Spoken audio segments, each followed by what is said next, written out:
Hi, I'm Malia Sarr. And I'm Emma Browning. We are joining you again with updates on the West Virginia Legislature. Education and career opportunities are important issues for teenagers across West Virginia. We reviewed several bills that will be introduced in both areas.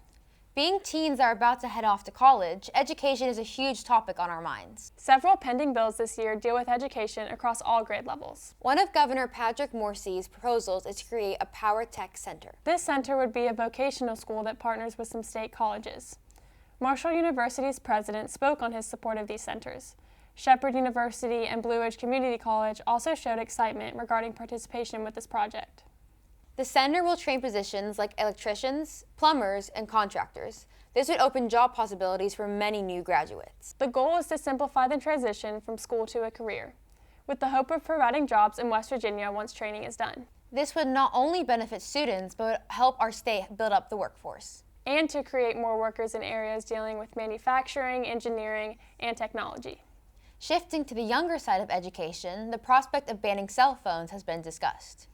This idea aims to take phones out of the classroom to minimize distraction from learning. Senate Bill 457 was introduced February 13th, sponsored by Senate President Randy Smith. The bill's current form states that devices would have to be placed in a student's bag, classroom pouch, or locker during class time. Lunch and in between class bells is not a part of the restriction. Students would be allowed to access their phones in case of emergency, which is a concern of parents. This would block some communication from a student to their parent or guardian, but could help learning engagement throughout the school. Some school districts have already put bans in place, like Monongalia County. Superintendent Eddie Campbell said that they found great success when implementing this ban last year at the middle school level. Middle and high school students in Monongalia County will put their phones in yonder bags, which are magnetically sealed pouches that disallow students from using the phone in any way.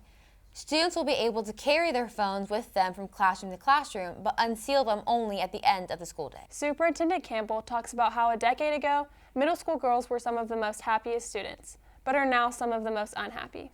This may be due to constant negative communication during the school day. He relays how he feels it is the school's responsibility to address these issues to have a productive environment from an educational, social, and emotional standpoint. Senate Bill 53 is another bill dealing with the topic of banning something. This bill prohibits schools from starting earlier than 7:45 a.m. This idea is to help drop the level of sleep deprivation seen that's negatively affecting childhood and adolescent well-being. According to the American Psychological Association, the Center for Disease Control, and the International Journal of Environmental Research and Public Health, there has been evidence that links sleep deprivation to adverse risk behaviors, poor health outcomes, and poor academic performance. Students would still be required to attend class the required amount of time based on their grade level. Next time, we will talk about some bills that aim to lift restrictions on West Virginians. For the Legislature today, I'm Malia Sarr. And I'm Emma Browning. Great. Do we need another read-through? I don't think so.